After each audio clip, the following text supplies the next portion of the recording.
యాకోబు జీవితంలో దేవుడు అనుమతించిన యోసేపు కాదు, ఏశావు. యాకోబు జీవితంలో దేవుడు అనుమతించిన ఏశావులు. ఏశావు అనేవాళ్ళు లేకపోతే యాకోబు జీవితంలో కొన్ని ముఖ్య ఘట్టాలు లేవు. ఆ ముఖ్య ఘట్టాలే టర్నింగ్ పాయింట్స్. ఆ టర్నింగ్ పాయింట్స్ ఏశావును బట్టి వచ్చినాయి. కాబట్టి మన బ్రతుకుల్లో కూడా కొంతమంది ఏశావులను దేవుడు అనుమతిస్తాడు, గొలియాతులను అనుమతిస్తాడు. ఏమంటే ఇంకెవరిని అనుమతిస్తాడు? ఫరోలను అనుమతిస్తాడు.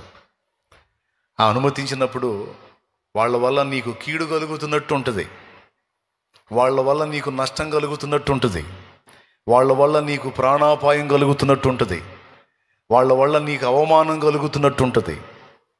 మరి ఇవన్నీ తెలిసి కూడా దేవుడు ఎందుకు అనుమతించాడు అంటే, నీకు తెలిసి వాళ్ళ వల్ల నీకు ఇబ్బందులు కలుగుతున్నట్టు అనిపిస్తుంది, కానీ నీకు తెలియదు వాళ్ళ వల్లనే నీ లైఫ్ అద్భుతమైన మలుపులు తిరిగిద్ది.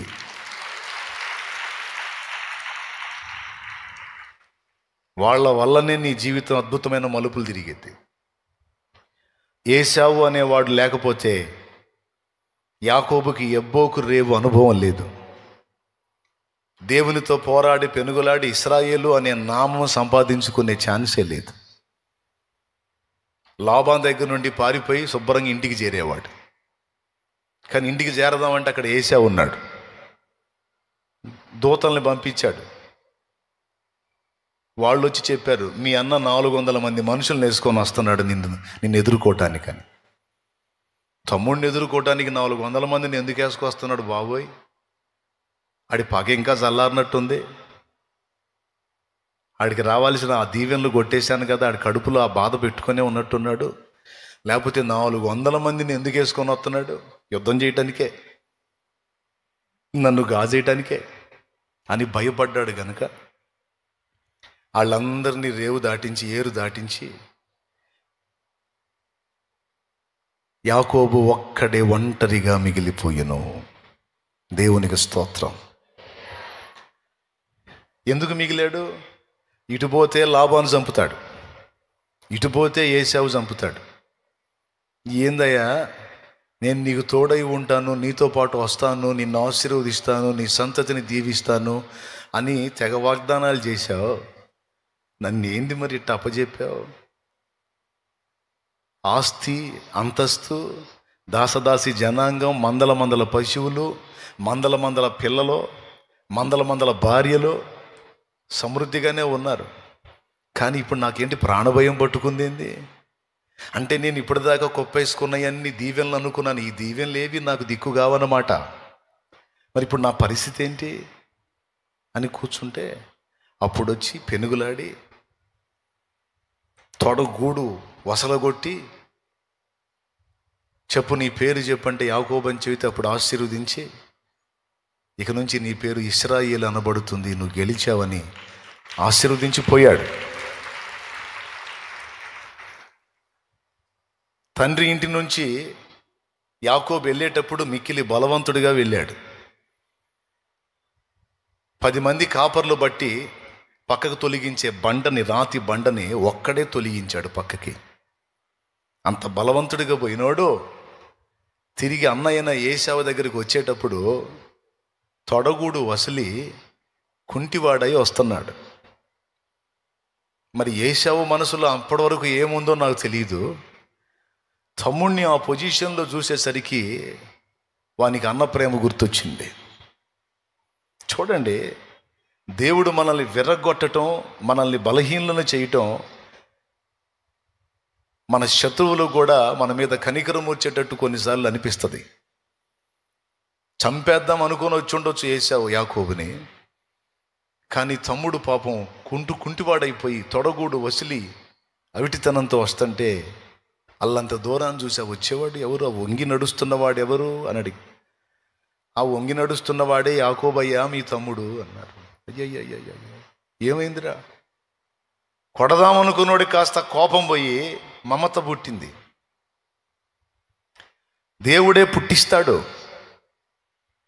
రాజా, మిన్నల్లి లాంటి నన్ను ధరుతున్నావా? నిన్ను 2 మార్లు యెహోవా నా చేతికి అప్పగించను, అయితే నీ ప్రాణం తీయక నిన్ను విడిచిపెట్టాను.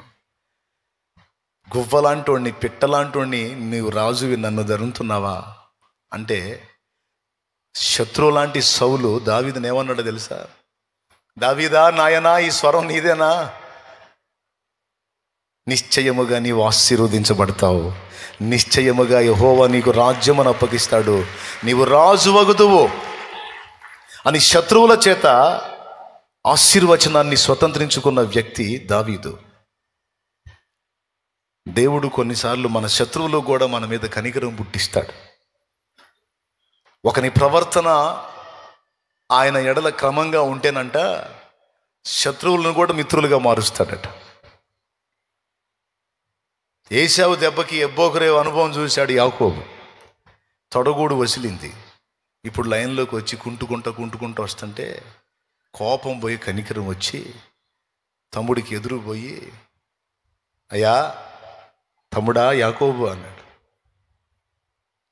నా ఏలినవాడా, ఈయన చూడు, నా ఏలినవాడా, రారా నువ్వు నా తమ్ముడివి అని కౌగిలించుకొని ఏడ్చేశాడు. చంపుతాడు అనుకున్నాడేంది, నన్ను హక్ చేసుకున్నాడు.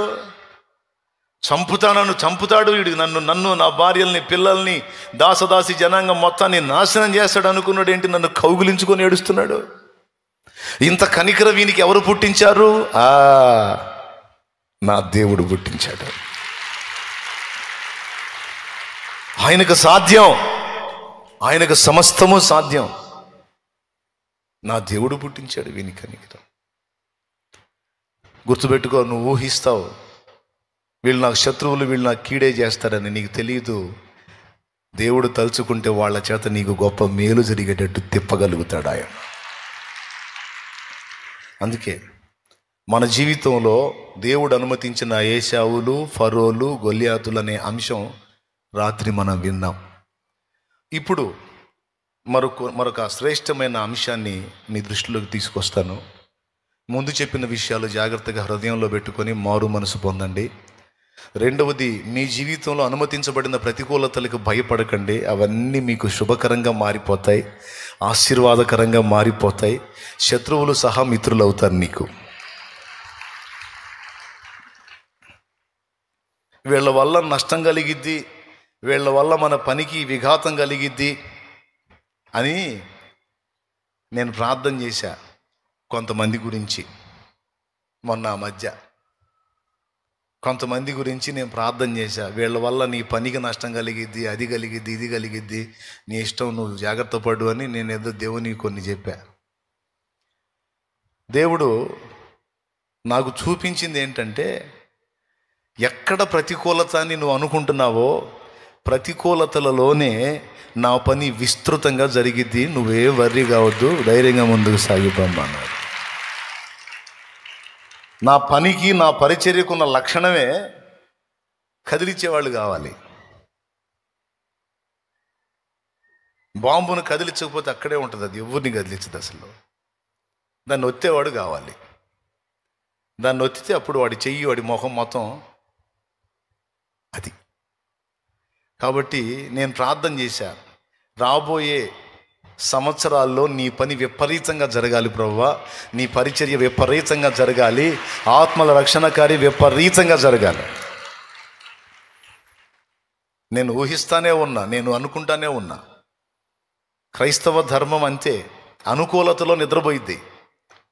సంఘం దానికి అన్ని అనుకూలంగా ఉంటే పరుపేసుకొని నిద్రపోయిద్ది. సంఘం ఎప్పుడు మండిద్దో తెలుసా? వ్యతిరేకతల్లోనే మండిద్ది, ప్రతికూలతల్లోనే మండిద్ది. కాబట్టి నా ద్వారా దేవుడు పలికించిన మాట, రాబోతున్న 5 సంవత్సరాలు విస్తారమైన పంట మనం కోసే సంవత్సరాలు అన్నమాట. హల్లెలూయా, హల్లెలూయా. విస్తారమైన ఆత్మల సంపదను మనం చూసే సంవత్సరాలు, శుభకరమైన సంవత్సరాలు, సంఘానికి ఆశీర్వాదకరమైన సంవత్సరాలు, దీవెనకరమైన సంవత్సరాలు. అదంతే. ఆమెను అన్నారా మీరు? నా తండ్రి, నా బిడ్డలు పలికినట్టే చేయి తండ్రి, ఒక్కొక్కళ్ళని ఒక్కొక్క యోధుడిని చేయి తండ్రి, యోధురాల్ని చేయి తండ్రి. ఎవ్వరూ తక్కువ ఉండకూడదయ్యా. ప్రార్థనా యోధులు కావాలి. వారు ప్రార్థించినప్పుడు అద్భుతాలు జరగాలి, దయ్యాలు పారిపోవాలి, రోగులు స్వస్థత పొందాలి, శ్రమల్లో, కఠిన శ్రమల్లో ఉన్న వాళ్ళు విడుదల పొందాలి. నా బిడ్డలు ప్రార్థించినప్పుడు గొప్ప గొప్ప కార్యాలు జరగాలి. నా బిడ్డల విశ్వాసం వృద్ధి పొందించు దేవా. నా బిడ్డలందరినీ, ఇంతమంది ఇక్కడ ఉన్నారు ప్రభా, వీళ్ళు నీవు నాకు ఇచ్చిన బిడ్డలు నీ పిల్లలే ప్రభు. నువ్వు చెప్పమన్నట్టు చెప్పాను, నువ్వు నడిపించమన్నట్టు నడిపించాను, నువ్వు కోరుకున్నట్టుగా వాళ్ళని సిద్ధపరిచాను. నీ చేతికి వారిని అప్పగిస్తున్నా. బిడ్డల్ని వృద్ధి పొందించి ప్రతి ఒక్కరికి ఆత్మల భారాన్ని, ప్రార్థనా పరులను చేయి, విశ్వాస వీరులను చేయి. తాము చేసే ప్రార్థన నీ సన్నిధిలో వినబడుతుంది అన్న గ్రహింపు వారి కలిగి ఉండేటట్టు చేయి. ఎక్కడ ప్రార్థన జరిగితే ఎక్కడ జవాబు వస్తుందో వాళ్ళకి అర్థమయ్యేటట్టు చేయి. బిడ్డలందరినీ పేరు పేరున దీవించు. మేమెంత, మాకేం చేతనవుతుంది, మేము అల్పులం అనుకున్న వాళ్ళు సైతం, బలహీనుడు తాను బలవంతుడు అనుకోవాలన్నట్టుగా బిడ్డల్ని తయారు చేయండి. వారు ఎదుర్కొంటున్న శారీరక, మానసిక, ఆత్మీయ సమస్యలోంచి విడుదల ప్రసాదించు. ఆర్డినరీగా వచ్చి పోయే పై నుండే భక్తులుగా గాక, రోషము పరాక్రమము కలిగి నీ కొరకు ఫలించేటువంటి పాత్రలుగా, ఆఖరికి చదువు రాని మొరటి వ్యక్తులు సైతం ప్రార్థనా యోధులు కావాలి, ప్రార్థనా యోధులు కావాలి, ప్రార్థనా యోధులు కావాలి. వారు సహా ప్రార్థించినప్పుడు గొప్ప అద్భుతాలు జరగాలి. వారు సహా ప్రార్థించినప్పుడు ఆశ్చర్య కార్యాలు జరగాలి. చదువు రాని మొరటు వ్యక్తులు సైతం మొర్ర పెట్టినప్పుడు దయ్యాలు వెళ్ళిపోవాలి ప్రభువా. ప్రార్థించినప్పుడు, గద్దించినప్పుడు దయ్యాలు వెళ్ళిపోవాలి. రోగుల వైపు చూచి వీరు ప్రార్థించినప్పుడు ఆ రోగములు వారిని విడిచిపెట్టి వెళ్ళిపోవాలి. నీ బిడ్డలను నాకు సిద్ధపరచు. ప్రార్థన యోధులుగా తయారు చేయి. ఎవరో చేస్తారు, ఎవరో మనల్ని పట్టించుకుంటారు, ఎవరో దయ చూపుతారని ఎవరి దయ కోసమో వెంపర్లాడకుండా నీ ముందు మోకాళ్ళు డైరెక్ట్గా నిన్నే సంధించి ప్రార్థనకు జవాబులు పొందే కృప మాకందరికీ నీ దయచేయమని. ఇక్కడ ఉన్న బిడ్డలే కదా, లైవ్ ద్వారా అనేక మంది నిద్ర మేలుకొని కాచుకున్నారు, వారిని సహా దీవించు. లైవ్ ద్వారా అందుబాటులోకి వచ్చిన అనేక మందిని మీరు సంధించి వారిని సైతం బలవంతుడిగా తీర్చిదిద్దమని. విన్న సంగతులు దుష్టుడు ఎత్తుకొని పోకుండా వాడిని గద్దించి దూరపరిచి మా బిడ్డల హృదయాల్లో వాటిని స్థిరపరచమని యేసు క్రీస్తు నామంలో ప్రార్థించి విశ్వాసమును బట్టి జవాబు స్వతంత్రించుకుంటున్నాం తండ్రి. ఆమేన్.